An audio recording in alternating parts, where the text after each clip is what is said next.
Boa noite a todos.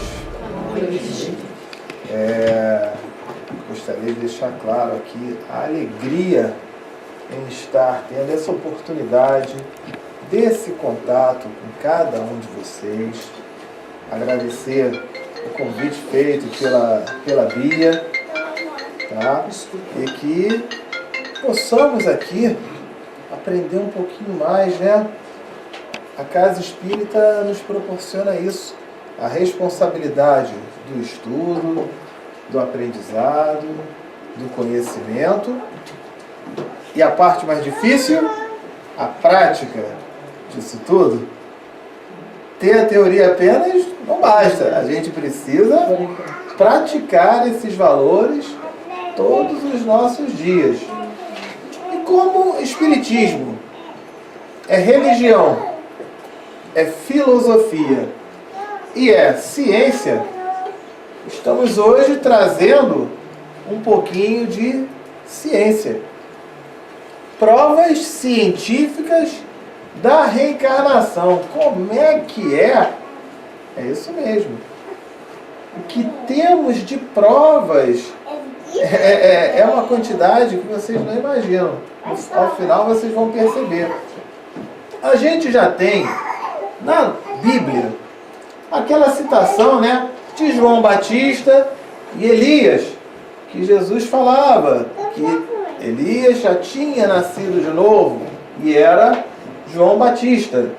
Então ali já dava uma dica pra gente, ok? Mas na hora que a gente vai conversar com alguém sobre reencarnação, o que acontece? O pessoal fala assim: a gente tem várias vidas, por que eu não me lembro da minha vida passada? Então isso para mim é conversa mole. Eu não me lembro da minha vida passada. Você está falando de reencarnação? Está falando disso tudo? Então a gente vai começar a compreender esses processos. Nós trazemos sim bagagem de vidas passadas. Todos nós, sem exceção. Existem alguns casos que são muito evidentes, como por exemplo uma criança de 3, 4 anos que chega para tocar um piano e vai lá, blim, blim, blim, blim, blim, blim, blim, sem nunca ter visto aquele instrumento. Há pouco tempo, no Fantástico, mostrou um garoto na Rússia de 3, 4 anos também jogando xadrez. E ele jogando xadrez, não era jogando xadrez com qualquer um, não. Ele desafiou o Kasparov, que foi campeão mundial. Perdeu para o Kasparov. Mas o Kasparov suou a camisa para ganhar dele. Como é que pode? Como é que pode isso? Às vezes, crianças falando outros idiomas. Também encontramos fatos aí. Mas ainda assim, vai ter um ou outro falando, mas eu não me lembro. Eu não me lembro. Então, vamos entender o que vem a ser memória. Os tipos de memórias que nós temos. Eu vou citar aqui 3 e vou dar os exemplos para cada um de vocês. O primeiro tipo de memória que nós temos é a memória cronológica. Ela vem com o passar do tempo. Eu me lembro melhor do que eu fiz hoje em relação ao que eu fiz ontem. Eu me lembro melhor do que eu fiz ontem em relação ao que eu fiz na semana passada. Eu me lembro melhor do que eu fiz semana passada em relação ao ano passado e por aí vai. Não é verdade? Mas esta memória, ela é uma memória de curta duração. Vocês talvez se lembrem o que foi feito ontem, ou anteontem, ou na semana passada, mas hoje, dia 7 de dezembro, se eu perguntar aos senhores sobre 7 de dezembro do ano passado, vocês lembram o que estavam fazendo, onde estavam, com quem estava? Dificilmente vão lembrar, não é verdade? Dificilmente vão lembrar. A não ser que seja uma data especial, um aniversário, alguma coisa assim. É uma memória de curta duração. Bom, a outra memória que nós temos é a memória emocional. Essa memória, ela fica. Ela é marcante. Vou dar um exemplo para vocês. Vocês não se lembram? 7 de dezembro do ano passado. E eu vou fazer uma pergunta de 16 anos atrás. Ah, Sérgio, agora ficou mais difícil. Né? Ano passado eu não lembro. Como é que você vai perguntar uma coisa de 16 anos atrás? 11 de setembro de 2000, vocês lembram? Mas eu estou perguntando de 16 anos atrás, vocês lembram? E do ano passado eu não lembro? Ué, como é que faz sentido isso? Porque foi a memória emocional.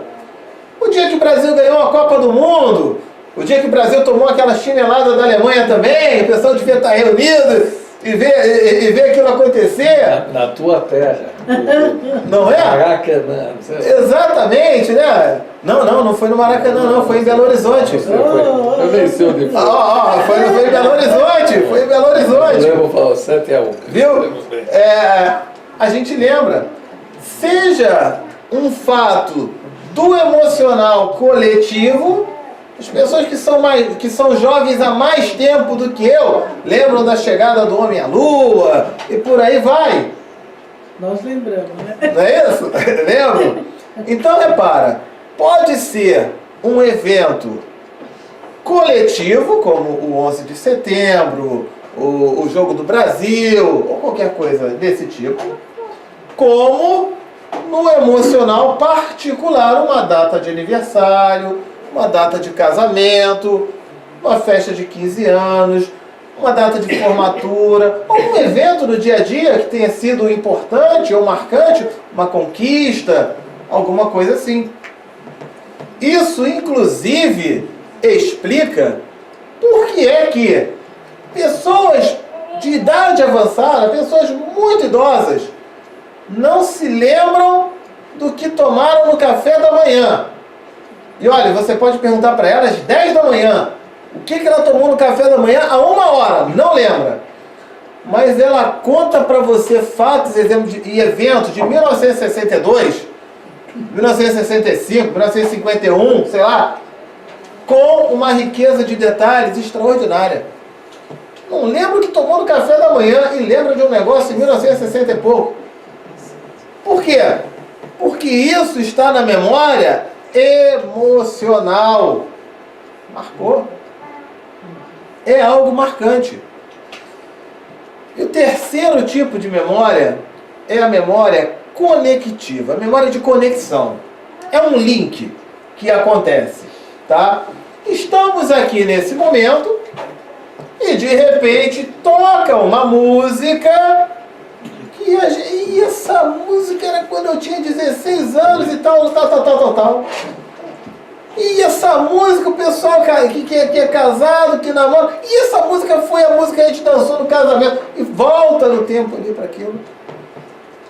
Do nada, eu estou aqui fazendo minhas coisas, tocou aquela música e a pessoa automaticamente se conecta.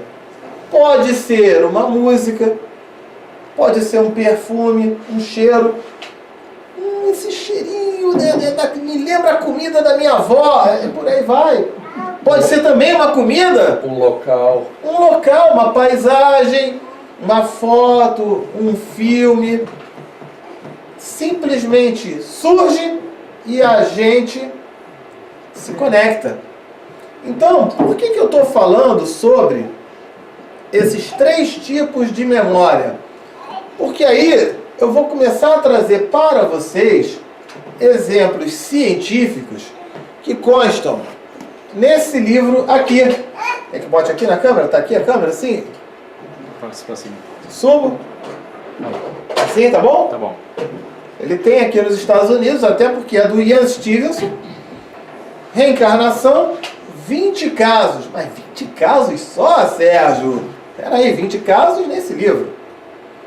O Ian Stevenson, cientista canadense, nascido em 1918, e ele começou a desenvolver um trabalho com pessoas em todo o mundo que os filhos, com a idade de 3, 4 anos de idade, você chegava assim, meu filhinho, vai lá brincar, vai lá pegar seu carrinho.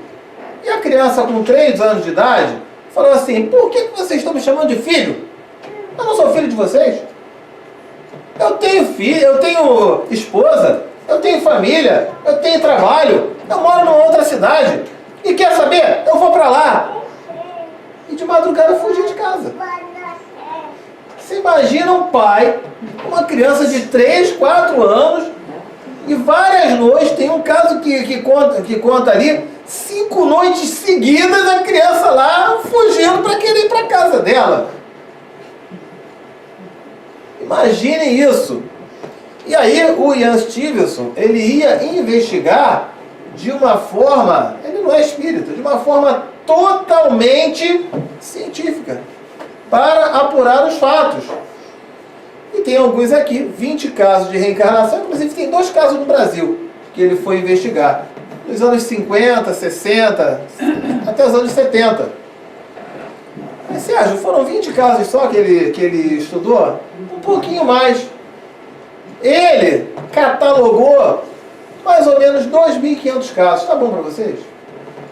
2.500 casos. E depois, um outro que este é conhecido de vocês, o Brian Weiss, catalogou mais uns 1.500 por aí.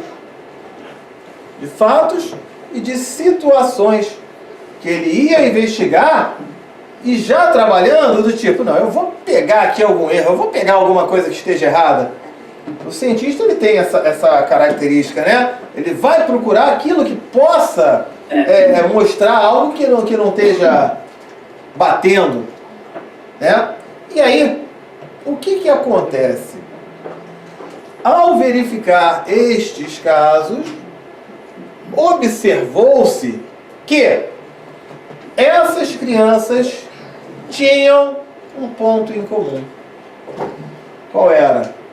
O período intervidas dela tinha sido inferior a 9 anos. Período intervidas, que nós espíritas chamamos de erraticidade, desencarnou em 1950, foi para o plano espiritual e reencarnou no ano 2000. Então ficou 50 anos no período intervidas, não é isso? Na erraticidade. Então eram casos onde desencarnou em 1950 e reencarnou em 51. Ficou um ano só, levou um ano só, desencarnou em 1950, reencarnou em 51 ou em 52. Um período curto.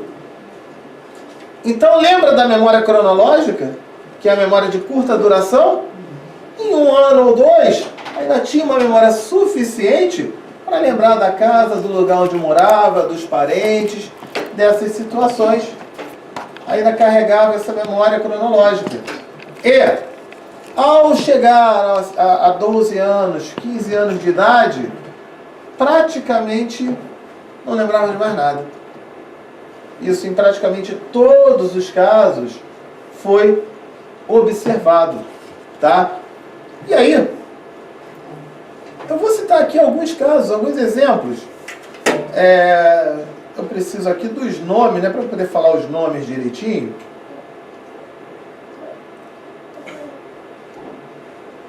Deixa eu ver aqui. Peraí, deixa eu achar.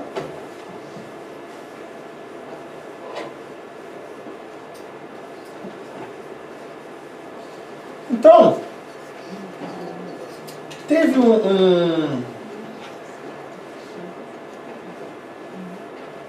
um garoto chamado Prakash, um menino na Índia. Em abril de 1950, um menino de 10 anos chamado Nirmal morreu numa cidade chamada Kozhikode. Em 51, nasceu em Chata um menino chamado Prakash. Com 4 anos de idade, ele começou a ter o hábito de sair de casa de madrugada e correr pela rua. Aquele caso que eu estava comentando já, né? E quando parava, o menino falava que ele era de Kozhikode, ele era da outra cidade, que seu nome era Nirmal, e ele queria ir para casa. 5 madrugadas seguidas. Então, o tio levou ele até Kozhikode e reconheceu o pai, a irmã E quando viu a menina chamada Tara, que era a irmã mais velha, né? Ele ficou chorando de alegria, de felicidade, de ter reencontrado. Aí teve um outro ponto interessante. Quando levaram ele para lá, ele não reconheceu a casa. Ahá! Não reconheceu a casa. Sabe por quê? Tinha passado por reforma. Depois que ele tinha morrido. Aí ele não reconheceu. Reconhecia o comércio ao redor, as lojas. Mas determinadas lojas ele falou, essa aqui eu não conheço não. Essa outra eu não conheço não, mas aquela eu conheço. Aí quando eles iam verificar, eram lojas que tinham sido fundadas, tinham sido abertas depois do desencarne dele. E andando pela praça, ele encontrou um idoso, um velhinho lá. Devia estar na praça jogando lá seu dominó, não sei nem se joga um dominó nesse lugar. E ele chega e fala assim, oi fulano, tudo bom?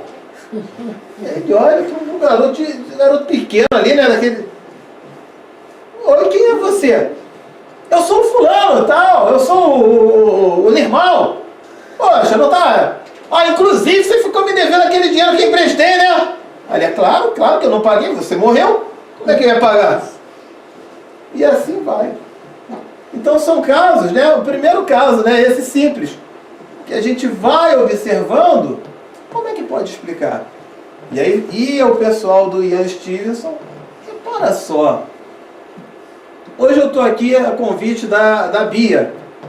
De repente, eu aqui na minha idade e ela também, a gente poderia combinar algumas coisas, né? Vamos dizer que a gente se conhece, estamos nos vendo pela primeira vez, que a gente conhece pela internet. Mas a gente poderia falar, né? Vamos fingir que a gente se conhece já há muito tempo? Então vamos combinar uma coisa, outra. Mas com uma criança de 4 anos, fica mais difícil, né? Fica um pouquinho mais complicado. E acontecia isso. Um outro caso, Supla nasceu em 1954, na cidade de Bengala Ocidental. Supla, com 1 ano e meio de idade, ela brincava com um pedaço de madeira e chamava de Minu. Quando perguntaram o que era Minu, ela falava, minha filha, até aí tudo bem. Um pedacinho de madeira brincando e chamando de filhinha, né, de brinquedinho e tal, até aí tudo bem. O que aconteceu? Nos 3 anos seguintes, ela só falava dessa Minu, da filha, só sabia falar sobre isso. E falava que estava em Calcutá. E falava que o nome dela era Mana, na verdade. Começou a querer ir para lá. E já veio também nessa, né? Se ninguém me levar, eu vou sozinha. E o pessoal falando, não, melhor alguém ir logo com ela antes que aconteça alguma coisa mais grave. Foram para lá. Quando chegou lá, ela reconheceu corretamente o nome das pessoas, os objetos, e observando os objetos da casa, viu uma máquina de costura. Aí ela chega e fala assim, essa era a máquina que eu costurava. E os parentes reconheceram, perceberam aquilo ali direitinho, né? Reconheceu tudo. Quando viu o Minu, aí que ela chorou de emoção. Que era a filha dela, lógico, já estava mais velha do que ela, né? Ela estava reencarnada como criança, reconheceu e chorou de emoção. Mas aí aconteceu um evento muito interessante. Eles foram visitar esse local na parte da manhã.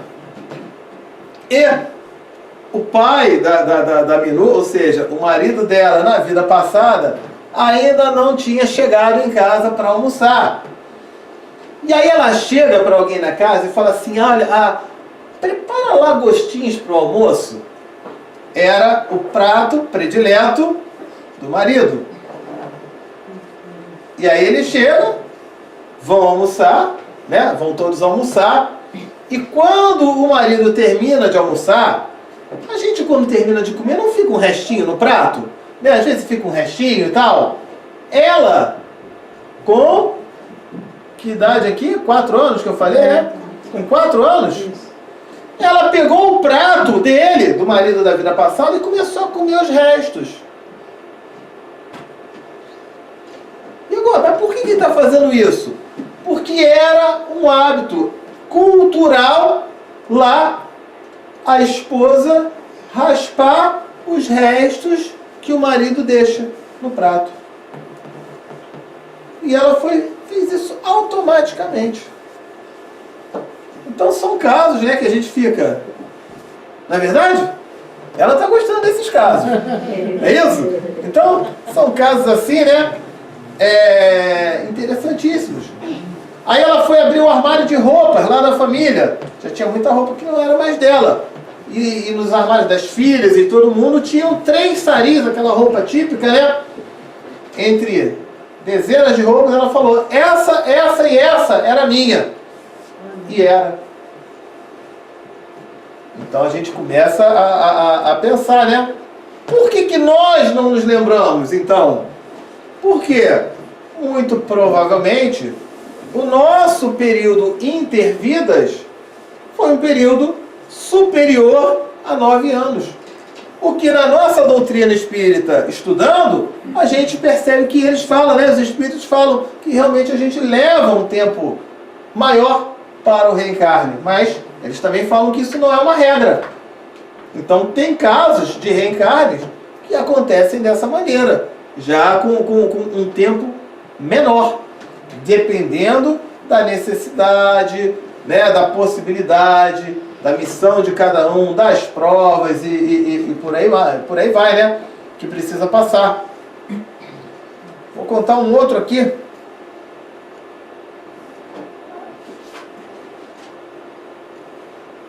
Um garoto, aqui eu não estou me lembrando o nome, mas um garoto que na vida passada tinha sido assassinado, reencarnou e falou, eu sou do lugar tal, com 4, 5 anos de idade, eu sou do lugar tal, da cidade tal, e por aí vai, e ele diz, eu fui assassinado. Foi um caso que a polícia já tinha dado como encerrado. Já tinha dado assim, não conseguimos achar o local do crime, nem o assassino, e não tem prova nenhuma. Não tem prova, não tem como condenar ninguém. E aí o garoto chega nessa cidade, aponta o assassino, fala a forma como ele foi morto e vai no meio de um matagal, que ele nunca tinha ido naquele lugar antes nesta vida, e fala, fui enterrado nesse lugar aqui. A polícia foi investigar, foi observar e estavam os restos mortais dele da vida anterior. E aí vem um detalhe muito interessante. O garoto tinha uma marca de nascença aqui no pescoço, exatamente no mesmo lugar da facada que ele tinha morrido na vida passada. E aí, gente, vamos agora falar de espiritismo. De um ponto importantíssimo. Se ele reencarna com a marca de nascença, isso mostra pra gente o quê? Que existe o corpo físico e o corpo espiritual, que nós chamamos de perispírito. E quando a gente não cuida do nosso corpo físico nesta vida, o que estamos fazendo com o nosso corpo espiritual? Estamos comprometendo esse corpo espiritual. Isso explica muitas vezes uma criança que venha a nascer com, por exemplo, problemas de bronquite, problemas pulmonares. Geralmente foi alguém que na vida passada provavelmente fumava muito, e foi destruindo esse corpo espiritual também. Vocês se lembram, eu acho que quase todo mundo viu, o filme Nosso Lar, que André Luiz foi considerado um suicida.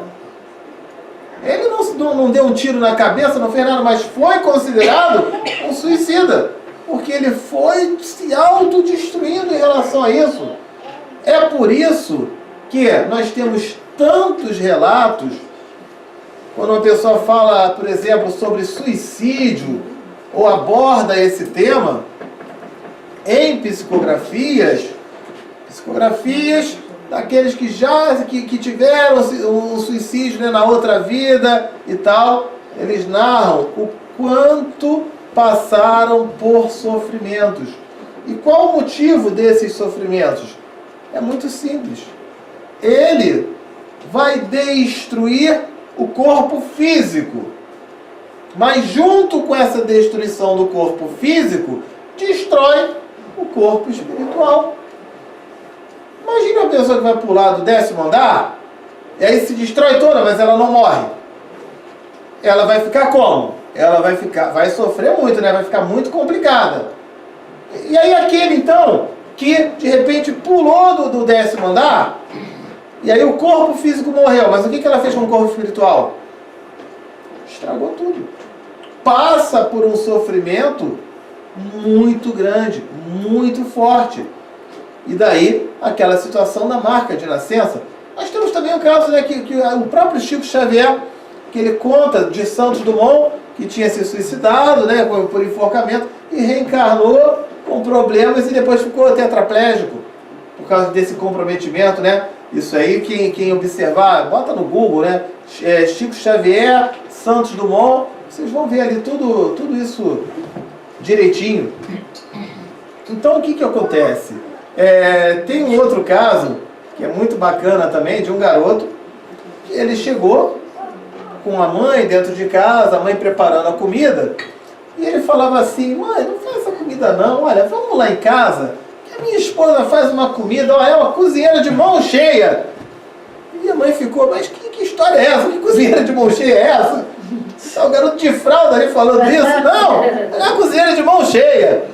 E aí acabou indo para lá, e ele lá falou: olha, vocês aqui estão nesse aperto financeiro, eu tenho bastante dinheiro, eu tenho um comércio, eu tenho uma loja lá com refrescos, com máquina de refresco, de sorvete, isso nos anos 60. E aí foram para lá e deram ordem então para o cocheiro fazer o caminho errado. E ele, durante o caminho todo, ele falava: não é aqui, dobra para cá. E o cocheiro: não, mas é para lá, ele dobra para cá. E aí ele ia fazendo o caminho, ia chegando lá, chegou lá na casa.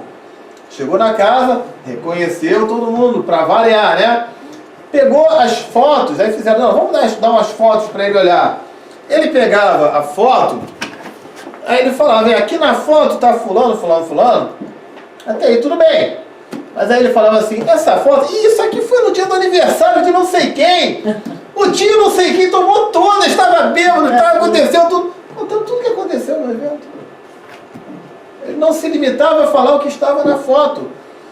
Mas aí ele chega e fala assim: olha, eu estou com uma saudade do refresco lá da minha máquina, da minha lanchonete.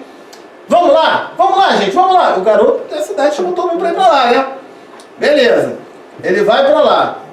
E já tinham combinado, como sabiam que ele gostava muito desse refresco, tiraram 2 pecinhas da máquina do refresco para ele chegar lá e a máquina está quebrada, vamos dizer assim. E ao chegar lá: olha, infelizmente a máquina não está funcionando, você vai ficar sem seu refresco. Aí o garoto assim, ó, da idade dele: por que está quebrada a máquina? Não, está quebrada nada, vem cá, deixa eu dar uma olhada aqui. Tá faltando um parafuso aqui, me dá uma chave de fenda aqui. Aí botou o parafuso, botou outro parafuso, liga a máquina agora. A máquina funcionou, ele tomou o refresco dele, até não aguenta mais. Não é bom tomar refresco assim? Você gosta de refresco? Tá vendo só? Ela gosta de refresco. Então são casos que, como é que a gente vai explicar? E tem um que é muito famoso, acho que vocês aqui já devem ter visto, que tem esse livro aqui: Minha Vida na Outra Vida. É a história da Jane Cockle, aqui na América. Que ela se lembrava de uma vida na Irlanda, onde ela teve vários filhos, esses filhos se separaram, e a missão dela foi de unir esses filhos. Inclusive, vocês podem procurar na internet, no filme, chamado, aqui na América se chama Yesterday Children. No Brasil eles colocaram como Minha Vida na Outra Vida. É só ir no YouTube e colocar, tem o filme completo. Onde ela foi atrás, foi contando tudo o que ia acontecendo, ela tinha muita memória emocional em relação a isso, por isso ela, depois de adulta, continuava se lembrando, porque aí era a memória emocional, aquela que marca, né, que a gente comentou, e foi atrás do encontro com esses filhos da vida passada. Ela desenhava mapas da cidade. Aqui no livro ele tem até a foto. Deixa eu ver aqui a foto. Vou botar aqui a foto Cadê? A foto dela. Tá vendo aí? Tá pegando aí? Ela, mais nova, com o filho mais velho. O que tá velhinho aqui na foto não é pai dela, não, é filho dela. Na vida anterior. Esse caso em especial, o filme ele é estrelado por aquela atriz Jane Seymour, daquele filme Em Algum Lugar no Passado. É um filme lindo. Não vou dar muitos detalhes não. Mas depois eu fui investigar um pouquinho sobre isso. E quem ajudou a promover esse encontro, isso não consta no filme, porque o filme tem que botar um roteiro todo cinematográfico, né? Mas quem ajudou a promover esse encontro foi a rede BBC de Londres, um canal de televisão sério. E antes desse encontro, eles resolveram fazer um grande questionário para ela e para esse filho mais velho, Sonny, que tá na foto aí que eu mostrei para vocês. Às vezes você pode combinar uma pergunta assim, né? Quando é um casal, né? Em que lado que você dorme da cama? Eu durmo do lado direito, você dorme do lado esquerdo. São perguntas que dá para combinar. Mas ele fazia perguntas ali do tipo: como era o jeito que a sua mãe enfiava a linha na agulha? É difícil você combinar isso com alguém, né? Então eram perguntas desse nível de dificuldade. O índice de acerto, 92%. Então, são vários casos aí, desde os anos 50. Lembrem que não tinha internet. Porque hoje eu vou falar que lá no interior do Vietnã eu me lembro de alguma casa, eu posso entrar no Google Maps, né? E vou descrever um lugar lá, mas naquela época não tinha internet. Anos 50, anos 60, com essa riqueza de detalhes, como é que pode? Né? Então, vem aí também algumas perguntas que as pessoas costumam fazer. Bom, quantas vezes nós reencarnamos? Segundo, não me lembro se é André Luiz ou Ramatiz, acho que é André Luiz, a gente reencarna aproximadamente, para estarmos aqui onde estamos, nós reencarnamos aproximadamente 2.500 vezes. E olha que a gente não é lá grande coisa, né? Olha que a caminhada ainda é longa, tá? Outro ponto. É possível diminuir o número de reencarnações? Sim. Como? Trabalhando aquilo que a gente estuda na doutrina espírita como religião e como filosofia. A nossa reforma íntima. A gente colocar na prática todos aqueles valores que o Cristo nos ensinou. O amor, o perdão, a fé, a caridade, o auxílio, a tolerância, a paciência, a alegria, a paz, por aí vai. Quando a gente não coloca isso, o que acontece? A gente, entre aspas, mais reencarnações. Desperdiçou essa encarnação, igual um aluno que foi na escola e não estudou. Os alunos que não estudam são os alunos que mais gostam da escola. Porque eles ficam lá no final do ano, e ficam na recuperação, e repetem o ano, e todo mundo já passou, já até saiu da escola e ele continua lá. O mesmo processo, pela comparação, acontece com a reencarnação. Da gente trabalhar esses valores.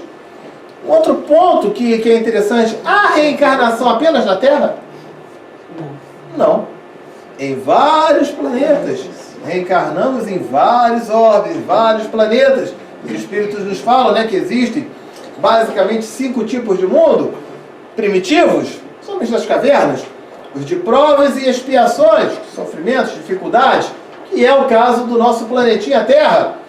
Depois vem o mundo de regeneração, que é a transição que a Terra está passando, né, nesse século XXI, está mudando de provas e expiações para mundo de regeneração, onde espíritos que reencarnavam aqui não conseguiram passar de ano, igual na escola, já não vão mais reencarnar nesse planeta. Já vão reencarnar num outro lugar compatível ainda com provas e expiações. Nessa hora, eu até costumo falar o seguinte: essa turma que já não vai mais reencarnar, ou que está encarnada e tem a chance de trabalhar a reforma íntima para melhorar, igual aluno no último bimestre, né, da escola, né? Ó, dá uma estudada no capricho para ver se você passa de ano. Sabe por quê? Porque aqui é um planeta de provas e expiações VIP. Mas como assim VIP, Sérgio? Em 1500 a Terra era provas e expiações? Era. Tá nevando lá fora, né? Tinha aquecedor? Não. Ah, não, né? Mas no verão tinha ar-condicionado? Não. Tinha geladeira? Tinha fogão, tinha televisão, internet, Wi-Fi, nem pensar? Tinha papel higiênico? Não. Papel higiênico foi inventado em 1600 e alguma coisa? Nem papel higiênico. Já pensou voltar para um planeta de provas e expiações? Daquele tipo. Aqui é o provas e expiações VIP. Já está quase para regeneração. Então isso vale também para a gente pensar um pouquinho, né? Mas se há reencarnações em outros planetas, como é que a gente pode saber disso? Eu vou citar aqui um exemplo. Acho que foi o primeiro livro psicografado pelo Chico Xavier, chamado Cartas de uma Morta. Maria João de Deus, mãe do Chico Xavier, que tinha desencarnado. E nesse livro, Maria João de Deus fala assim: o planeta Marte, isso em 1930, por aí, o planeta Marte tem um aspecto assim, assim, assim, uma atmosfera assim, assim, assim, uma situação tal, tal, tal, tal, tal. Aí a nossa querida NASA manda suas naves para lá, suas sondas, telescópio Hubble, não é isso? Aí eles falam: o planeta Marte é assim, assim, assim, assim, assim. Aí o espírito ele fala assim: já sabia disso desde não sei quanto tempo. Está dando aqui, mas está confirmando, a pergunta está dando uma notícia, está confirmando. E aí ela fala: o planeta Júpiter é assim, assim, assim, assim. O planeta Saturno é assim, assim, assim, assim, assim. E tudo confirmado. Tudo sendo confirmado. Um outro ponto que é interessante, aí eu vou falar sobre o trabalho como psicoterapeuta. Aqui, nesse caso, ela fez a regressão a vidas passadas, através da hipnose e tudo mais, e eu estou trazendo para vocês uma nova escola de psicoterapia reencarnacionista que foi anunciada por André Luiz no livro Obreiros da Vida Eterna, capítulo 2. Ele estava no plano espiritual com o Dr. Barcelos fazendo uma visita com os espíritos que estavam em situação de desencarne. E o Dr. Barcelos falava o seguinte, pega o capítulo 2, só o capítulo 2 fala sobre isso, tá? Ele dizia: faltam as teorias de Sigmund Freud, os conceitos reencarnacionistas. Veja, o trabalho do psicólogo, o trabalho do psiquiatra, se alguém aqui faz acompanhamento, continue fazendo. É importantíssimo, é fundamental, é extraordinário. Mas a gente fala o quê? Que trabalhando o conceito de reencarnação, isso cresce extraordinariamente. Que, por exemplo, o psicólogo ele vai falar: me conte a sua infância, me conte a sua adolescência, algum trauma, alguma situação. Se o trauma ou a fobia foi realmente na infância e na adolescência, matou o problema, resolveu. Mas pergunto aos senhores, carregando a memória emocional e carregando a memória de conexão, a gente não tem bagagem de vidas passadas? E se aquele trauma tiver acontecido numa vida passada? Não vai ser identificado. Apenas o que vai se fazer é administrar aquela situação.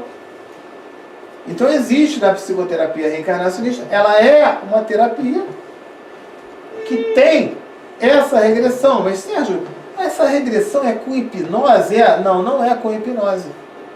Por quê? A gente, como espírita, já cansou de estudar sobre a recordação de vida, sobre o esquecimento do passado, né? Que não é muito legal a gente trabalhar, a gente ficar querendo lembrar o que fez ou o que aconteceu numa vida passada. Por quê? Pode se descortinar algo que não vai fazer bem para a pessoa. Vamos supor, hoje eu estou aqui a convite da Beatriz, da Bia. né? Ela apresenta um programa na Rádio Espiritismo, a gente conversa e tudo mais. Então, um laço fraternal está sendo trabalhado. Aí alguém faz uma regressão e alguém investiga e fala assim, olha, o Sérgio, ele era um inimigo da Bia numa vida passada. Aí ela vai falar assim, ó, sai daqui agora na neve, vai na neve com essa roupa de manga curta mesmo, vai, pode ir pra lá. Né?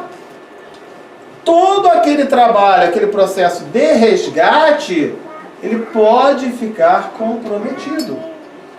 Por quê? Pela hipnose, por essa situação, corre o risco do terapeuta investigar algo que não era para ser mexido.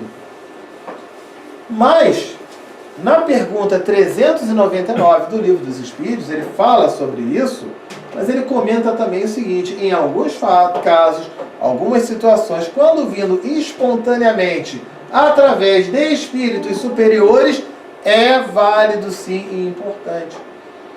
Na psicoterapia reencarnacionista, André Luiz, em 1946, falou que essa terapia ia chegar ao planeta Terra.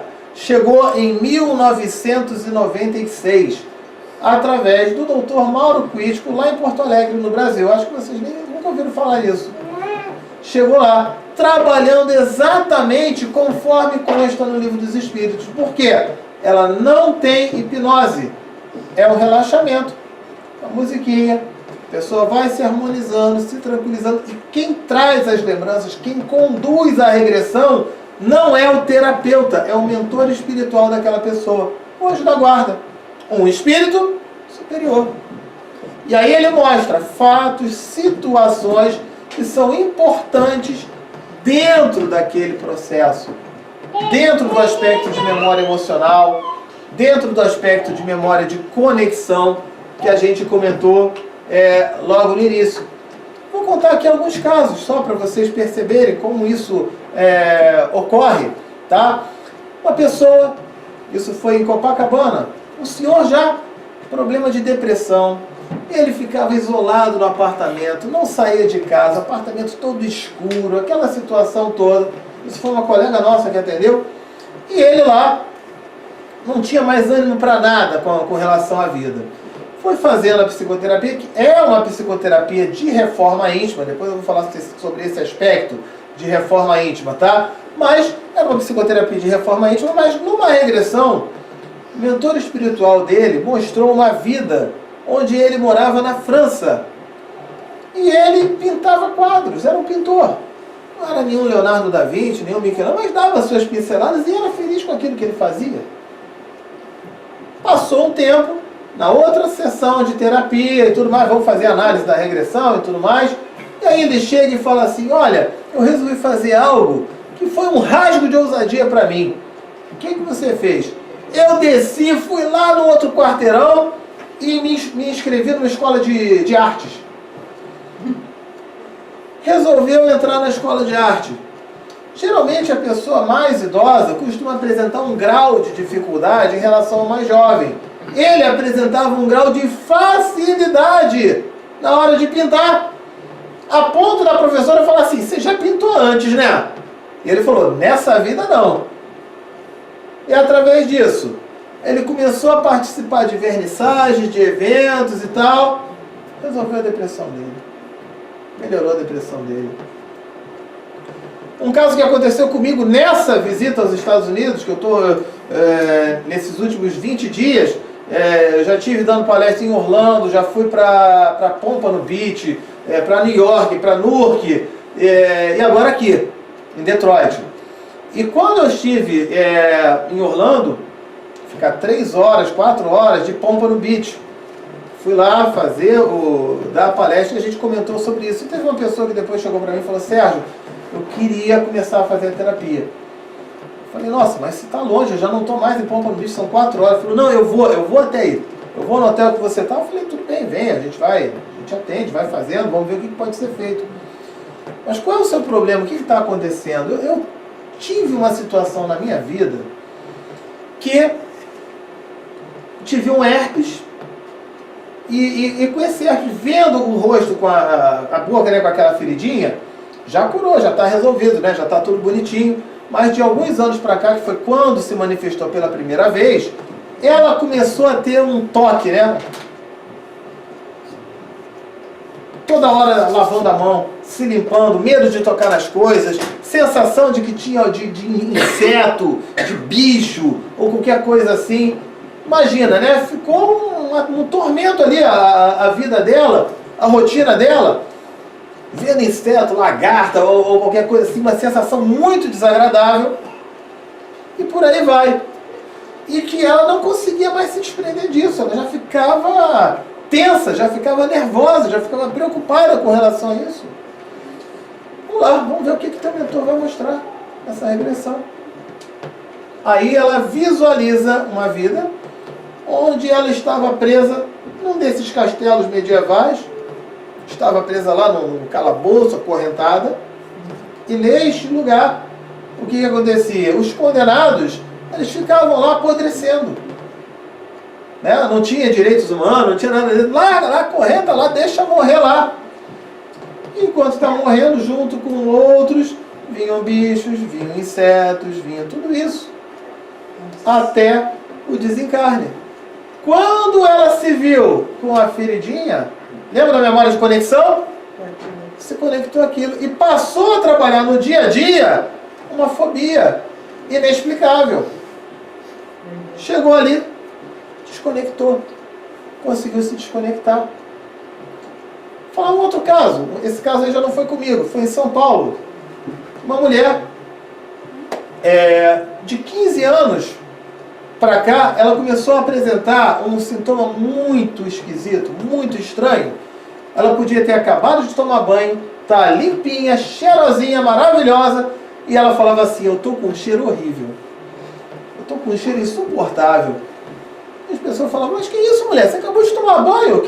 Não, eu tô com um cheiro muito ruim. E o pessoal ficou sem saber o que fazer, né? Isso foi ficando cada vez mais forte, foi se tornando um toque, foi se tornando fobia, foi criando aí, e foi para o tratamento, psicólogo, psiquiatra, já estava tomando remédio de tarja preta, aquela coisa, nada resolvido, durante 15 anos. E o quadro só piorava. Ela chegou num ponto que quando ela ouvia um barulho de porta ou de janela, ela falava assim: e vocês ainda estão falando mal do meu cheiro? Aí que o pessoal falou: agora que ela surtou de vez. Foi buscar a psicoterapia. Na psicoterapia, durante o tratamento, aqui eu estou resumindo, né? Foram vários meses de tratamento, mas resumindo, ela chegou numa regressão onde ela acessou uma vida que ela tinha uma doença de pele, lepra, hanseníase. E lembra, naquela época, a pessoa ficava em quarentena, ficava isolada, trancada num quarto, em algum cômodo da casa. O único contato que ela tinha com as pessoas era quando iam levar o alimento para ela. E aí você imagina, a pessoa trancada ali, naquele local. Nessa regressão ela tinha essa parte da lepra, né, da hanseníase, ficava isolada no quarto. Ok, contato com os parentes na hora de levar o alimento. Ao levar o alimento, pessoa trancada no quarto, aquele tempo todo. Aquele odor que não era muito agradável. O sujeito ia levar a comida, abria a porta e falava assim: hoje tá brabo, hein? Olha a memória de conexão. Nessa vida, quando ela ouvia barulho de porta ou de janela, vocês estão falando mal do meu cheiro. E vem aí um ponto que foi o mais interessante nessa regressão dela. Ela reconheceu um parente daquela vida na vida atual. Vizinho no prédio dela. Não era ninguém com muita intimidade, não. Era de encontrar no elevador e falar bom dia, boa tarde ou boa noite. Nada além disso. Mas, na hora de fazer a análise, a terapia para analisar aquilo tudo, aí ela perguntou: vem cá, há quanto tempo esse vizinho foi morar no seu prédio? Há 15 anos. E há quanto tempo começou todo esse processo? Há 15 anos. Não me perguntem como, isso aí realmente eu não sei explicar. mas de alguma forma, ela visualizando aquela pessoa reencarnada num outro corpo, algum tipo de energia, algum tipo de conexão, né? A gente tem o consciente, o subconsciente e o inconsciente. Entrou em conexão com o seu inconsciente, talvez, e ela ficou então conectada naquela vida, durante 15 anos. E trabalhando a memória emocional daqueles fatos, daquelas situações todas. Um outro ponto que é interessante, então veja, provas científicas da reencarnação. Mais uma que a gente trabalha aqui. Sobre psicoterapia reencarnacionista, eu posso falar para vocês um exemplo, faltam 5 minutos só, né? Um exemplo que é o seguinte: por que existe essa psicoterapia? Por que André Luiz nos falou que isso iria chegar?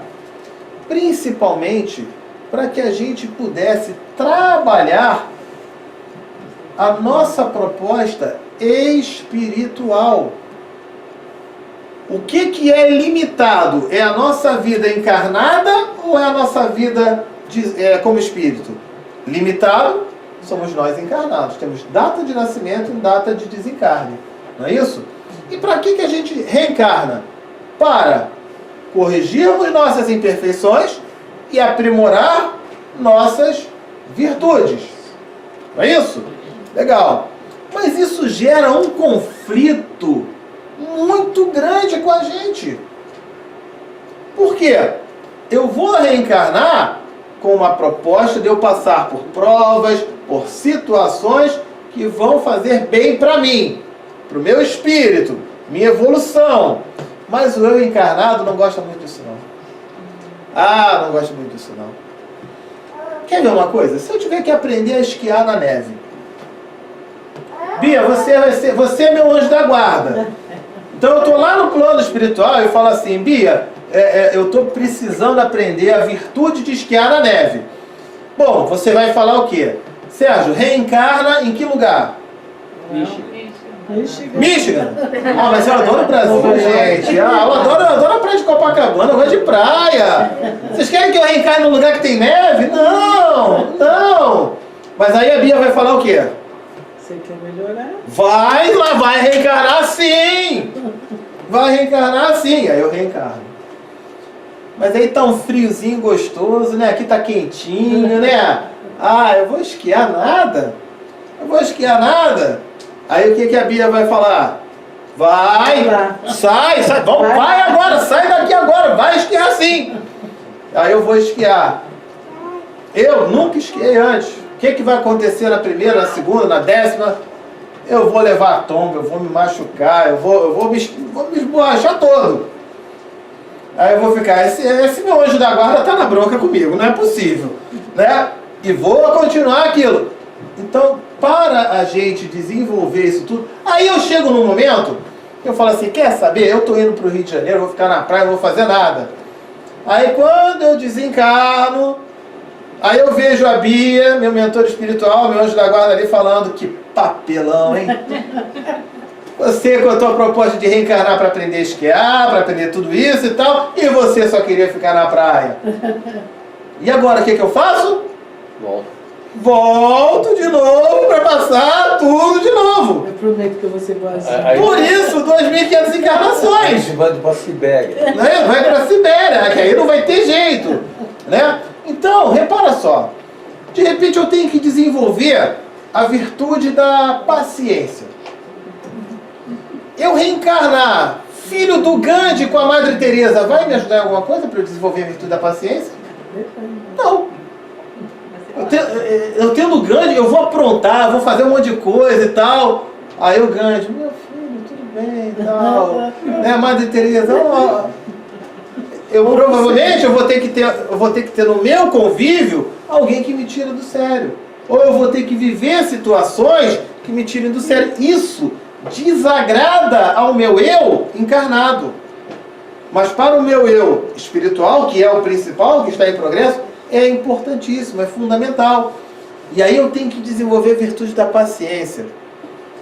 Aí eu saio do aeroporto, estou vindo para cá hoje, né? Peguei o voo para cá. Aí o que aconteceu? O voo era às 11 horas, foi cancelado. Aí colocaram um voo para as 4h30, 5 horas, que eu ia chegar aqui depois que acabasse esse estudo. Tá bom, aí vamos lá. Aí nisso que foi feito, eu tive que pedir então para modificar. Aí modificou para um que seria de talvez eu ver se conseguir uma vaga. Aí daqui a pouco não deu certo. Aí eu tive que fazer escala em Washington, para depois vir para cá. Para tudo isso. Aí eu pego o táxi. Aí o táxi vem. Aí ele está na pista da direita, está parada. A da esquerda anda. Aí ele chega, joga o carro dele para a pista da esquerda. Aí o que acontece? A da esquerda para, a da direita anda. E aí a gente olha assim, meu Deus, está chegando a hora. E aí ele volta para cá. Veja, são situações que vão acontecer para quê? Para a gente desenvolver a virtude da paciência. Tudo bem, se der certo tá bom, se não der certo tá legal, vamos bem, vamos em paz. Então a gente reencarna com essa proposta. A gente reencarna com a proposta também do que se chama ilusão dos rótulos das cascas, da nossa reencarnação. Aquele sujeito é um cara extremamente machista, bate na mulher, a mulher tem que apanhar, lugar de mulher na cozinha, aquela coisa toda. Legal, aí na próxima vida, sabe como é que ele volta? Volta uma mulherzinha, uma menininha lindinha, bonitinha. E provavelmente tendo um marido bem do jeito que ele era na vida passada. São vários casos até de psicografias que se fala, né, de situações, principalmente culturas. Lembra daqueles estudos da mulher queimando o sutiã em praça pública, aquilo tudo, né, que foram aquelas revolucionárias? Elas, em sua grande maioria, foram homens. E os homens que eram a favor daquela pressão. Às vezes, culturas ingleses que queriam escravizar países voltavam como daquele país escravizado para poder conquistar a liberdade. Quando a gente trabalhar essa consciência, sabe o que vai acontecer? A gente vai se colocar no lugar do outro. Vamos supor, um sujeito que é homofóbico. Aí ele tem aquilo, tal. De repente ele volta na outra vida, homossexual. Como é que fica? Aí ele já começa a ter essa percepção de que nós não somos. Eu não sou Sérgio, um homem brasileiro. Ela não é Bia, mulher brasileira. E vocês estão. Mas numa próxima vida eu posso estar mulher, negra, no outro país. E eu posso, no outro lugar, estar homem, de uma outra situação, índio, num outro lugar. Nós estamos. Isso faz a gente trabalhar essa percepção, esse cuidado, né? Então, só para a gente fechar, e aí vamos abrir para as perguntas, tá? Como o estudo hoje foi sobre ciência, eu vou contar uma historinha de um sujeito numa universidade, e o professor chegou para ele e falou assim: Deus existe? E aí ele falou assim: mas é claro que existe. Ah, existe? Ah, então tá. E tudo o que acontece é obra de Deus? Ele falou: é obra de Deus. Ah, então tá. Então Deus fez o mal. Mas como assim? Deus fez o mal. Ué, não existe o mal? Não existe um monte de coisa errada? Não existe um monte de coisa que não presta? Então Deus fez o mal. E aí o garoto baixou, o aluno universitário, né, baixou a cabeça e o professor se sentindo, né? Acabei com ele, né? Mas do lado dele tinha um outro aluno que levantou a mão e falou assim: professor, eu posso fazer uma perguntinha para você? E o professor, né, pessoal, já acabei com ele, vou acabar com o outro também, né? Vamos, pode mandar. Professor, calor existe? Professor, frio existe? E aí ele falou: mas é claro que existe, você nunca sentiu frio? Olha a temperatura que está lá fora, você nunca sentiu frio? Professor, frio não existe. O que existe é calor. Você não tem nenhum instrumento para medir frio, você tem instrumento para medir calor. Aquilo que nós chamamos de frio é a ausência de calor, mas frio não existe. Aí ele: tá, tudo bem. Posso fazer outra pergunta? Tá bom, pode. Escuridão existe? Mas é claro, só apagar as luzes vai ficar tudo escuro. E aí ele disse: não, professor. Escuridão não existe, o que existe é a luz. O que a gente mede é a intensidade da luz. O que nós chamamos de escuridão é a ausência da luz. Tá bom. Professor, posso falar então outra coisa? O mal existe? O mal também não existe. O mal, ele é o quê? A ausência do bem.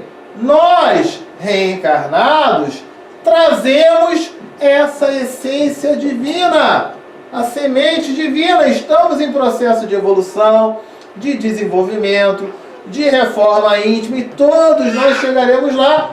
Quem disse isso foi Jesus, né? Ele falou: nenhuma ovelha do rebanho se perderá.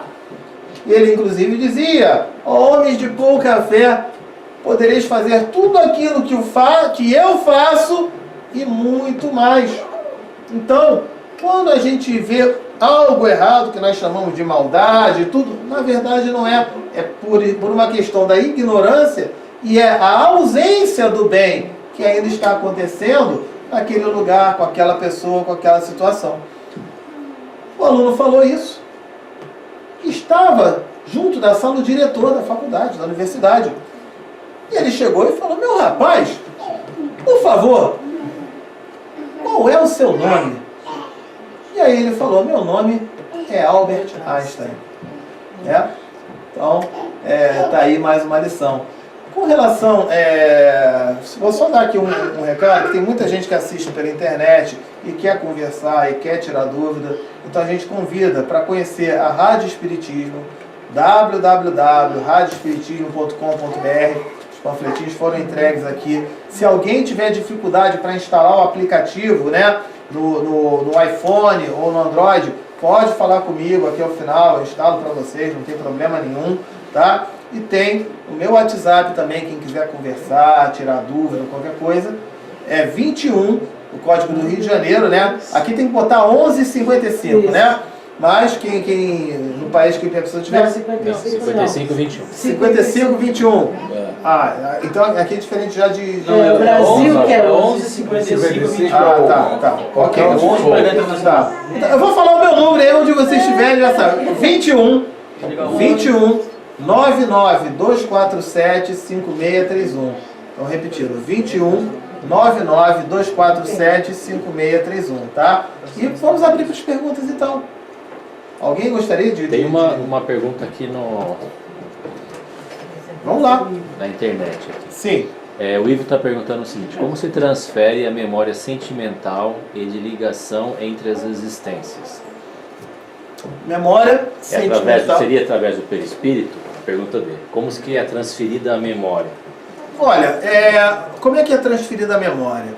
Vamos lá. Nós temos... Quando a gente vai dormir, a gente geralmente acorda e não se lembra do que fez, do que aconteceu durante a noite, não é isso? Por quê? Existe a memória do corpo, existe a memória do espírito, são coisas diferentes, tá? Vamos tentar comparar com um carro. Eu estou dirigindo o meu carro, tá? E esse carro tem uma câmera que ele registra tudo aquilo que está acontecendo na estrada, ok? Então, o carro é o corpo, o motorista é o espírito, tá? Eu estou dentro do carro, então eu, motorista e o carro estamos registrando as mesmas coisas, as mesmas situações, ok? Aí eu paro no shopping, estaciono meu carro no shopping. O carro vai registrar alguma coisa, alguma memória enquanto ele estiver estacionado? Nada. É o meu corpo dormindo. Mas isso significa que eu não tenho nenhuma memória? Eu fui ao shopping, fui ao cinema, fui ver televisão, comprei isso, comprei aquilo e tal. É como o espírito se comporta no horário do sono. E aí, chega a hora de acordar. É o motorista saindo do shopping e retorna ao carro. Ligou o carro. Na memória do carro, tem alguma coisa sobre o que aquele cara fez no shopping, passeou e tudo mais? Ele passa a voltar a partir daquele instante. Mas o espírito, ele trouxe essa memória. Entendeu? Eu estou tentando explicar de uma forma de comparação assim. Será que... Espero ter conseguido aí. Se ele quiser, pode adicionar o WhatsApp também, perguntar e tudo Ele mais. Tá agradecendo. Tá bom? Beleza. Mais alguma pergunta? Mais algum questionamento? Alguma dúvida?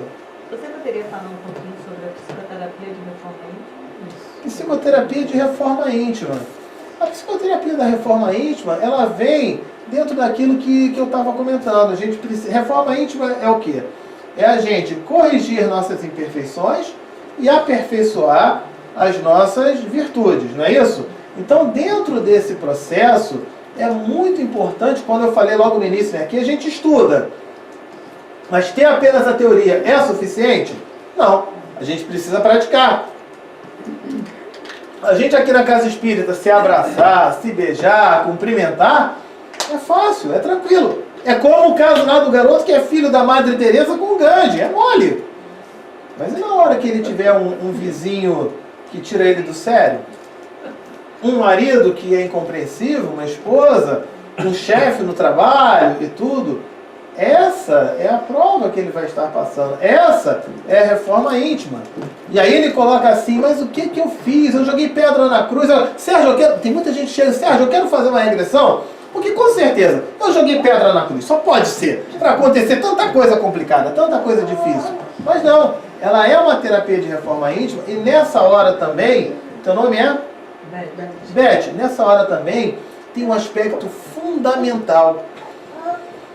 Nós temos uma tendência de nos colocarmos como vítimas daquilo que acontece. Ser vítima é o maior barato. Eu tenho um sujeito que me perturba, que me incomoda, eu fico chateado e o resultado é péssimo. Todo mundo fica com pena, todo mundo dá abraço, dá colinho, dá beijinho, mas o fato é que a coisa não melhora nunca. Quando a gente começa a perceber que nós não somos vítimas, mas somos protagonistas, a gente pode mudar aquela situação. Ah, o sujeito briga, o sujeito me incomoda, o sujeito me perturba e tal.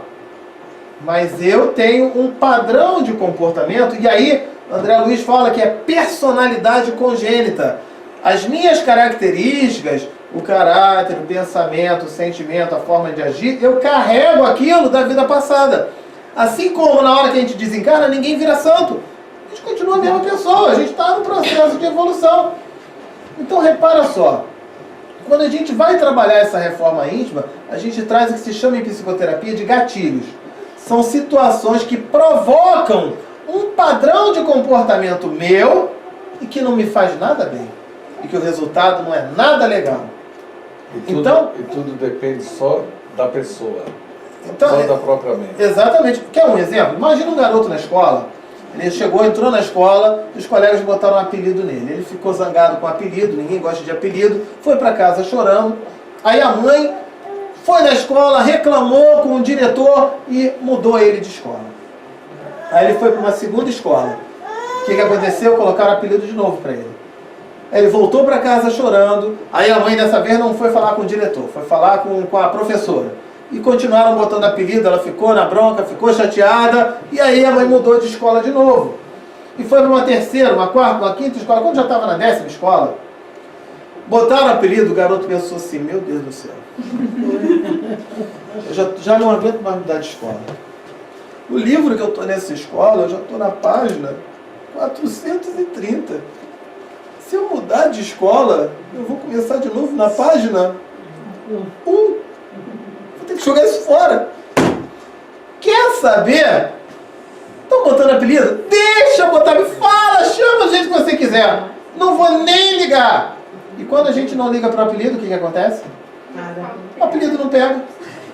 Repara, o padrão de comportamento dele, vamos falar cada escola como uma encarnação. Era um padrão repetitivo a cada encarnação, até ele perceber, peraí, não é o problema não são os outros que estão fazendo, é o meu padrão de reação, de comportamento que é o mesmo.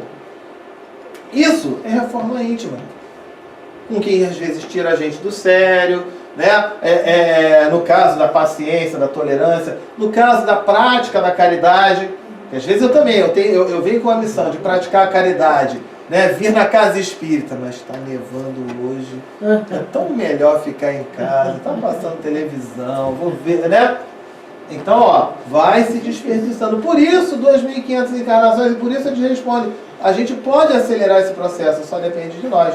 Então, será que eu consegui te esclarecer? Era isso? Sérgio, como que você sabe qual é a coisa que você vem trabalhar aqui? Olha, é uma questão da gente observar. É uma questão da gente trabalhar as observações principalmente. Tá? A gente já sabe quais são os valores morais. Está na nossa doutrina espírita. Jesus nos ensinou. Aquilo que eu não estiver trabalhando, como Santo Agostinho falava, né? Também, vamos no dia de hoje fazer um balanço do que fizemos ao acordar, das nossas ações, das nossas atitudes. De repente, houve uma situação que eu não agi tão legal, ou que eu poderia ter feito diferente. Então tá, eu vou mudar um pouquinho, eu vou melhorar. Isso vai trabalhando dentro da reforma íntima. Não, porque a o gente professor de apometria fala assim, você tem que descobrir qual é a sua missão nessa encarnação. Qual é a sua missão? Qual é a sua missão? Não sei. Evoluir, melhorar. Sim, evoluir é uma resposta genérica, mas como evoluir? Trabalhando a minha reforma íntima. Trabalhando a reforma íntima. Sendo melhor. Fazendo as palestras que ela faz na tua rádio. Fazendo as palestras. As pessoas que escutam Caridade, vão ser influenciadas. Praticando esses valores, e aí o que acontece? Naturalmente, pergunta 459 do Livro dos Espíritos, podem os Espíritos nos influenciar? E eles falam mais do que isso, são eles que vos conduzem. E também nosso lar fala, quando o trabalhador está pronto, o serviço aparece. Se prepare. Fique preparada. Estuda, aprenda, conheça. E daqui a pouco o serviço vai começar a aparecer. E aí você vai falar, caramba, eu tô fazendo isso aqui, tal. Está crescendo. Estou crescendo. Não sei se vocês gostaram do estudo de hoje, que eu estou fazendo. Sim. Né? Poxa, está uma situação assim que eu estou dando essas palestras, é uma alegria muito grande. Mas quando eu fui fazer a minha primeira palestra, eu já tinha mais de 20 anos de casa espírita, eu nunca participei sequer de grupo de estudo. Nunca participei de nada. E a mediunidade foi ficando mais forte, foi ficando mais ostensiva, aquela coisa toda, tá? Eu como professor, né? Mas, não, vou ensinar matemática, vou fazer nada disso não. Aí, o que acontece? Comecei a ter um contato com os amigos espirituais, a mediunidade, a comunicação, aquilo tudo. Mas até aí tudo bem. 20 anos sem mexer na palha, sem fazer nada. Não estava pronto. Aí comecei a estudar mais. Comecei a estudar, a ler, conhecer, estudar mesmo, não é você fazer uma leitura, é marcar ali os pontos importantes e tudo mais. Um dia eu estou indo para a Casa Espírita. Casa Espírita lá no Rio de Janeiro que eu frequentava, o estudo tinha era terças e sextas. Desculpa. Eu ia na terça-feira. E um dia que eu estava indo, me chega o mentor espiritual falando assim, e aí, tudo bem? Eu falei, tá, tudo bem. Você está pronto? Eu falei, tô. Vou lá assistir o estudo. Não, você está pronto para fazer o estudo? Eu falei, não, isso é o obsessor falando comigo. Não vem não. Pois fique preparado. Aí eu fui. Eu falei, não vai ter. A Casa Espírita é uma casa séria. Tem lá o palestrante. Se o palestrante faltar, tem o suplente. E aquilo tudo. E tal, né? Mas eu fui. Cheguei lá, começou a palestra. Na hora da palestra, passaram 5 minutos, 10 minutos, não apareceu ninguém. E aí daqui a pouco chega alguém na Casa Espírita falando assim, olha, a situação aqui tá muito assim, meio chato falar isso, meio constrangedor, mas hoje aconteceu uma coincidência dupla. O palestrante faltou e o suplente faltou também. E ali o pessoal já participava dos estudos da casa, né? Ali eu já estava no grupo de estudo, participava. Como a gente sabe que tem gente aqui que já conhece e tal, será que alguém poderia fazer esse estudo? E aí, diante de uma dessas, sabe o que eu fiz? Nada, gente. Eu fiquei quieto. Eu fiquei assim e tal. Eu falei, deixa outro fazer. E foi alguém lá e fez. Sexta-feira não era dia de eu ir na Casa Espírita. Aconteceu uma série de coincidências. Minha filha foi para a casa da mãe. Eu estava com meu pai teve que ir em outro lugar com a minha mãe. Uma confusão danada. E eu me vi assim, cara, não tem nada para fazer. Vou dar um pulo lá na Casa Espírita. Vou lá dar um abraço, um beijo lá em todo mundo. Aí eu tô indo. Aí me chega ele, né? Tá indo pra Casa Espírita de novo, né? Tô. Tá preparado? Eu falei, não vem com essa conversa não, olha só, o raio não cai 2 vezes no mesmo lugar não, tá? Não vai cair 2 vezes no mesmo lugar não. Já foi na semana, na terça-feira, faltou o palestrante e o suplente, na sexta vai faltar de novo? Quantas vezes forem necessárias até você se mexer. Aí eu fiquei pronto. Chego lá, aí eu já fiquei meio, já não fui sentar, já fiquei assim, dei uma olhada e tal. Aí eu tô vendo os dirigentes, gente, não é possível, faltou de novo. E o suplente só faltou de novo. Eu falei, não, na terça-feira vai faltar de novo, não quero ficar com esse sentimento de culpa não. Gente, vocês querem que eu faça o estudo e tal? E aí eu fiz. Aí o que acontece, né? Entre as famosas coincidências, que a gente sabe que é o plano espiritual. Eu tinha naquela época acabado de reler o Livro dos Espíritos. E foi uma pergunta assim, que eu não tinha nem uma semana que eu tinha estudado. Aí foi o estudo. Aí eu pensei, bom, então vamos em frente. Quando o trabalhador está pronto, o serviço aparece. Então, para responder a tua pergunta, pratique o bem, faça as coisas com boa vontade, com amor, com boa disposição, se esforce, se empenhe, né? Corrigindo as imperfeições, aprimorando as virtudes, que naturalmente, quando você menos esperar, você vai perceber que você já vai estar inserida naquilo. Por quê? Porque faz parte da tua natureza, entendeu? Do teu processo, do teu desenvolvimento. Na época, inclusive, eu falei, não posso fazer palestra não. E eu, como professor, eu sempre falei para as pessoas que o professor mesmo não é aquele que é professor de uma determinada matéria. O professor é o cara que sabe explicar, que sabe transmitir o conhecimento, independente da matéria. E aí o mentor chega para mim e fala, você não sabe explicar não? E o que você sempre fala para o pessoal? Aí eu falei, me pegou, né? Me pegou. Eu falei, então tá. Tem mais alguma coisa? Mais alguma pergunta? Consegui responder a tua dúvida? Obrigada, muito obrigada. Mais alguma pergunta? Pessoal, vamos lá. Ó, você controla o tempo agora, não, tá? Tranquilo. Tem mais uns 10 minutos ainda. Alguém mais tem pergunta? Vai, sim. Alguém mais? Tem alguma colocação aí em relação a isso? Deixa eu falar então um outro ponto interessante que muita gente pergunta em outros estudos, tá? Casos de depressão. Por que eu estou falando dessa psicoterapia? Mas essa psicoterapia, ela é fundamental ter o acompanhamento espiritual na casa espírita. Fundamental. Sabe por quê? Eu contei de casos de depressão, não foi? Contei um caso de depressão e tudo mais. E de repente ele fez a psicoterapia, fez a regressão e resgatou aquilo. Mas pergunto aos senhores, o que faz o obsessor atuar conosco? O nosso padrão de vibração. Eu vibrando, quando a gente faz a prece, né? Quando você fez a prece, você falou, vamos elevar nossos pensamentos. Geralmente a gente começa a prece, vamos elevar nossos pensamentos. Por quê? Eu elevando os pensamentos, eu fico sintonizado numa frequência compatível com os espíritos de luz. Por outro lado, a pessoa quando está trabalhando em si sentimentos de angústia, de raiva, de mágoa, de inveja, de ódio, de medo, e por aí vai, de depressão, ela vai para um padrão inferior, baixo. Fica compatível com o quê?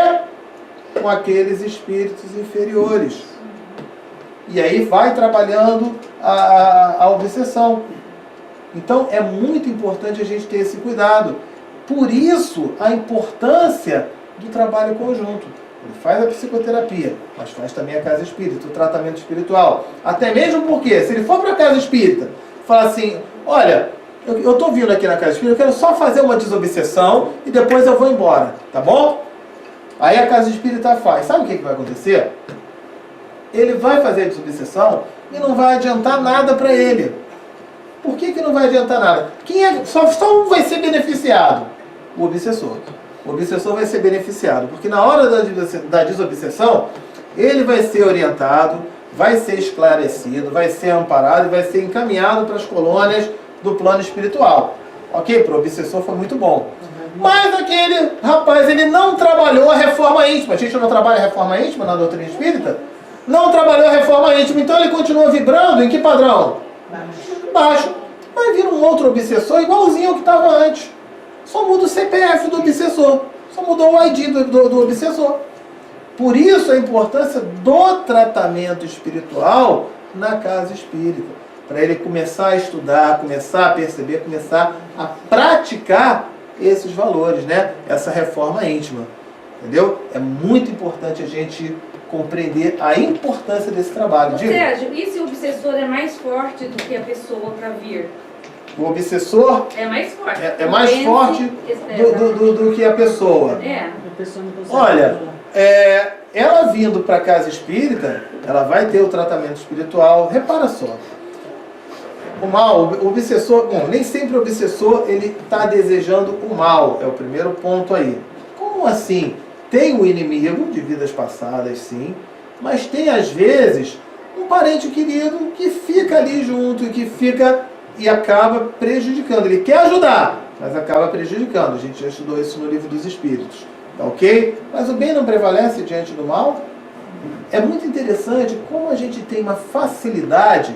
Na hora que a garrafa cai, o copo quebra, eu falo assim, tem um monte de obsessor aí, tem um monte de... Mas quando a gente tem um dia tranquilo, um dia que você vai em paz, vai trabalhar, dá tudo certo, que é a maioria dos dias, dificilmente a gente chega e fala assim, poxa, os espíritos de luz estão aqui do meu lado, estão aqui comigo. Nesse caso, desse obsessor, o tratamento na casa espiritual, muito provavelmente, se essa influência está muito forte, é bem provável que seja uma mediunidade, de uma forma mais ostensiva, que aquele encarnado esteja tendo uma dificuldade em lidar com aquilo. E aí é fundamental a casa espírita. Para quê? Para ele trabalhar a educação mediúnica. Para ele poder se controlar, para ele poder trabalhar suas ações, perceber. Porque o amparo dos espíritos de luz é muito grande. É sempre maior. Mas a gente que prefere observar aquilo ali. E repara só uma coisa, eu vou te contar uma historinha do Chico Xavier. Vocês conhecem a história do obsessor do Chico Xavier? Não sabia não do obsessor do Chico Xavier? Chico Xavier estava um dia fazendo o trabalho dele, e o Chico Xavier via com uma facilidade, né, e conversava com uma facilidade extraordinária, e chega um obsessor. E o obsessor fala assim, Chico, eu não aguento mais, eu estou indo embora. Não aguento não. E o Chico falou, mas o que está acontecendo, meu irmão? Olha, o negócio é o seguinte, eu estou aqui para te obsediar, eu já estou aqui há anos te obsediando, tá? Para te perturbar, te atazanar, te causar um monte de problema, e você fica com essa história de amor, perdão, caridade, fé, auxílio, que coisa chata, eu não consigo te obsediar. O obsessor estava frustrado e falou, eu estou indo embora. Ele aprendeu com isso. Aí o Chico vira para ele, eu acho que qualquer um de nós ia falar assim, está indo embora? Vai, ótimo. O Chico vira para ele e fala assim, mas meu irmão, fique. Aí o obsessor fala, você está de deboche com a minha cara? Fique, como assim fique? É porque toda vez que eu acordo e tenho um sentimento de preguiça, ou eu fico sem vontade de trabalhar, ou eu não quero atender muitas pessoas, eu sei que é você que está por perto. Aí sabe o que eu faço? Eu trabalho em dobro, eu produzo em dobro, eu me empenho em dobro. Então, respondendo a tua pergunta, né? Sempre que acontecer, quer ver o negócio? Na hora do evangelho no lar. Volta e meia acontece alguma coisa, faltam 10 minutos para o evangelho no lar. Isso acontece por quê? São esses espíritos que não querem que você faça o evangelho no lar. Por quê? Na hora do evangelho no lar, não vem os espíritos superiores ali para o teu ambiente? E esses inferiores conseguem combater? Não tem moral para isso. Ou eles vão ser encaminhados para as colônias espirituais, vão ser amparados e auxiliados na hora do evangelho no lar, ou, se eles não quiserem ficar ali, eles vão embora. Mas eu falei da pergunta 459, podem os espíritos influenciar? Mais do que isso, conduzir. Como eles não conseguem combater esses espíritos de luz, aí ele chega para você, para a pessoa que está em casa, e na influência para a pessoa desistir, ficar desanimada e qualquer coisa não fazer o evangelho no lar. Aí é tudo aquilo que eles querem. Então, é muito importante, não é um processo muito fácil, é claro que não é, né? Mas trabalhar esse desenvolvimento de, peraí, hoje eu vou me esforçar. Hoje eu vou fazer um pouquinho mais do que eu fiz ontem. Pode até não estar ainda no ponto ideal. Ontem eu estava em casa, estava chateado e não fiquei na cama o dia todo. Tudo bem, hoje eu vou acordar e vou varrer a sala. Já é alguma coisa. Amanhã eu vou varrer a sala e vou varrer outro negócio. Eu vou fazer aos pouquinhos, porque isso vai neutralizando, exatamente como o caso lá do Chico Xavier, quando o obsessor vinha, ele percebia que era ele e trabalhava em dobro, procurava se esforçar em dobro. Consegui tirar a tua dúvida? Consegui responder? Ok. Ok? Depois a gente conversa melhor sobre essa parte. Mais alguém? Rapidinho. Sim. Você deu o exemplo desse senhor que era um pintor Isso. lá do Rio de Janeiro. Aham. Minha pergunta é, essa regressão que você Uhum. explicou, tem uma média de qual é o número de sessões? Vai depender, provavelmente, de cada pessoa. Olha, mas não é com um trabalho. Olha, Uma vez. a regressão, muitas vezes, o que vai ser mostrado na regressão? Primeira coisa, como é o mentor espiritual que vai mostrar? Não sei, não faço a menor ideia do que vai ser mostrado. Né? Naquele caso da moça lá em São Paulo, né? Quem poderia imaginar que seria uma história daquela, né? Certo. Então, não sei. Às vezes a regressão ela vai trabalhar traumas e fobias. Se houver uma parte de conexão, de memória de conexão, ajuda a desconectar. Ela percebeu que ela não tinha mais que ter medo de se sentir com um cheiro ruim ou qualquer coisa assim, porque aquilo foi uma outra época, uma outra situação, e aí ela se desconectou daquilo. Tá? Tem também a parte de reforma íntima. Às vezes, algo que eu preciso melhorar, uma pessoa que de repente ela é muito ciumenta, por exemplo, né? Se eu te perguntar, $10 uma latinha de Coca-Cola, tá caro ou tá barato? Vocês vão me dizer que está caro. Por quê? Porque vocês sabem o preço da Coca-Cola no supermercado, na padaria e tudo mais. Agora, se eu perguntar para você, uma bobina de roda de avião a jato, sei lá o que, a $300, está caro ou está barato? Vocês vão falar, não sei, não faço a menor ideia, não sei o que é isso. Vocês não têm parâmetros para comparar.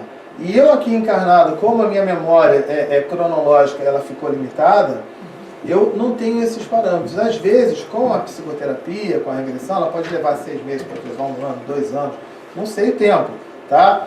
Mas aí a pessoa faz uma regressão e se vê numa vida que ela foi muito ciumenta e que ela agia então de uma forma possessiva e o resultado não foi nada bom. Aí ela acessa uma outra vida que ela também foi muito ciumenta, agia de uma forma possessiva, o resultado não foi nada bom. Lembra do apelido da escola? Certo, certo. E aí ela chega uma hora que fala assim, não, peraí, o que eu estou fazendo nessa vida? Eu estou fazendo igualzinho nas outras, não quero isso não. Vem a reforma íntima. Acelera esse processo de reforma íntima e de evolução. Teve um ponto que eu não falei para vocês, que é o seguinte, o final da regressão, como é o mentor que conduz, ele sempre termina num ponto onde a pessoa está se sentindo muito bem, geralmente no plano espiritual, amparada pelos espíritos superiores, os espíritos de luz. Isso se chama ponto ótimo. Por quê? Porque a nossa sintonia ao término de uma regressão, ela fica compatível com o emocional do momento que acabou a regressão. Vou explicar para você assim, se a gente for ao cinema e assistir uma comédia, eu vou sair do cinema um pouquinho mais animado, um pouquinho mais risonho. Se eu for ver um filme de terror, eu vou sair um pouco assustado. Se eu for ver um filme de ação, eu saio mais agitado. Se eu for ver um romance, eu saio mais apaixonado. E por aí vai. Então imagina uma regressão, e nesse caso aqui dela, da Jenny Cocker, nesse livro, ela fala das regressões que eram interrompidas no momento traumático. Ela saía se tremendo toda. Tanto que no filme até mostra, ela bateu com o carro, né? Tem um momento que ela bateu com o carro depois da regressão. Né? Então o que ocorre aí? O mentor espiritual sabe disso, conduz para o ponto ótimo. Vou partir do princípio, filme Nosso Lar, eu acho que quase todo mundo viu. Imagine que fosse André Luiz reencarnado, fazendo uma regressão e está mostrando o filme Nosso Lar. E aí, a regressão para na hora que ele está no umbral. Como é que ele ia voltar, hein? Ele ia voltar todo nervoso. Mas aí o mentor vai mostrando, chega ao final do filme, ele retornando à colônia, todo mundo abraçando, jorrando boas energias, muita luz, muita paz. Aí ele fica...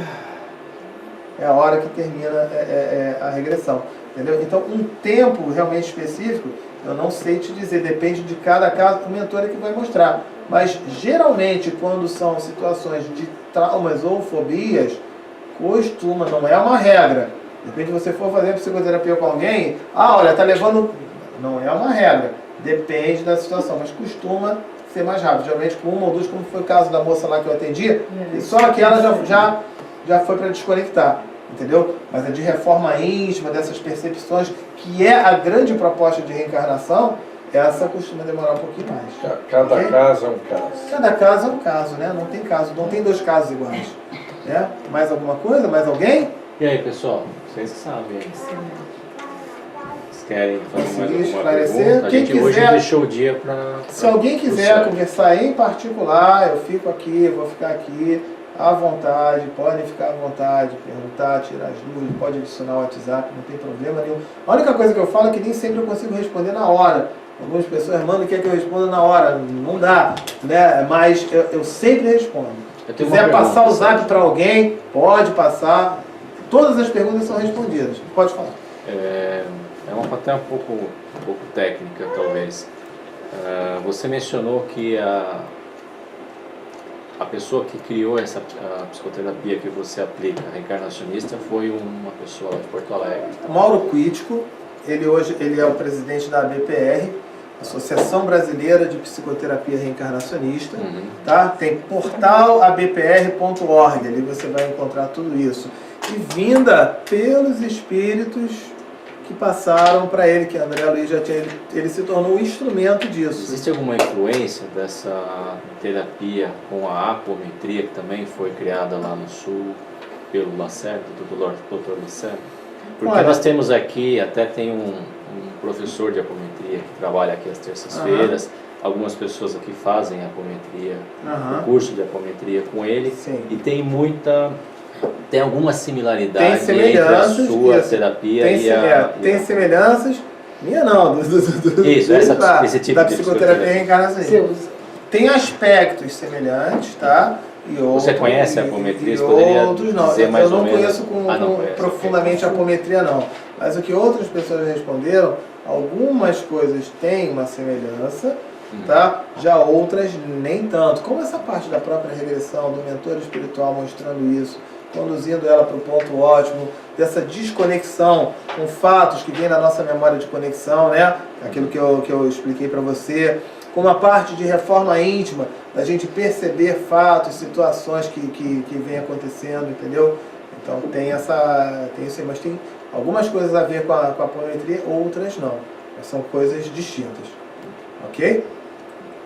Mais alguém? Mais Eu alguém? tenho uma pergunta. Sim. Sérgio, você reconhece esse tipo de psicoterapia com tratamento de doenças psicossomáticas?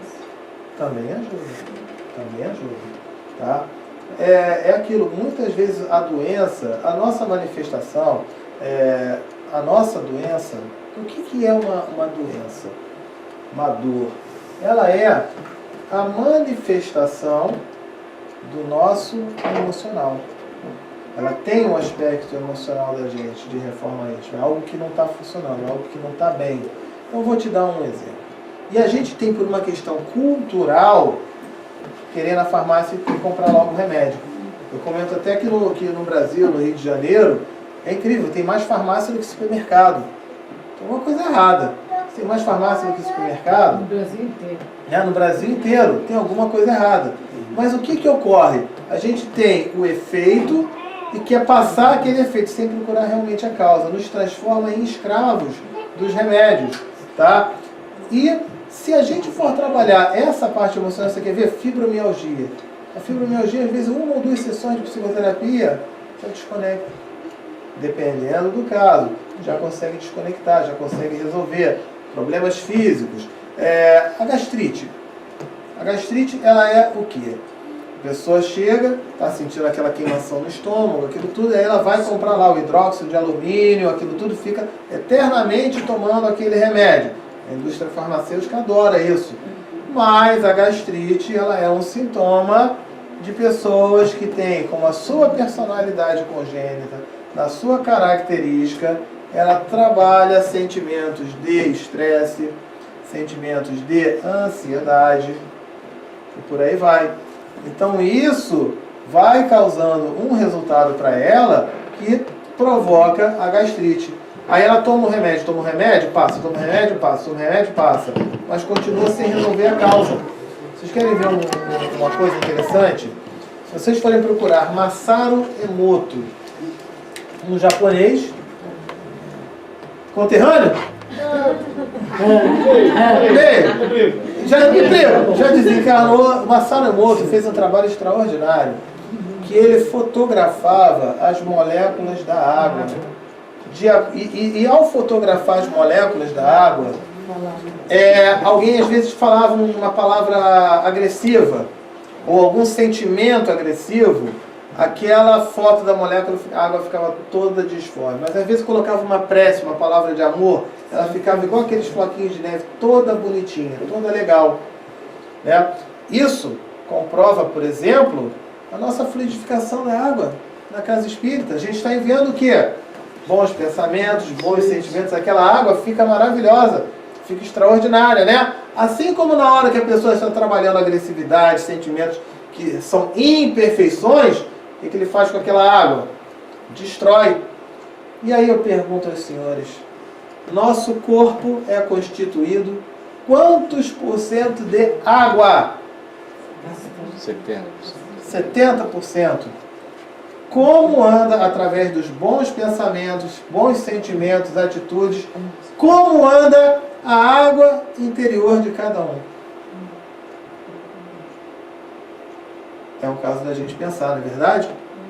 É um caso da gente pensar. Então a gente pode melhorar, transformar essa água para melhor ou para pior, com as nossas ações, nossos sentimentos, nossas atitudes. Será que eu consegui esclarecer aí? Tá joia. Mais alguém? Mais alguma pergunta, pessoal? Senão a gente vai encerrar, hein? Bom, já que não temos mais perguntas,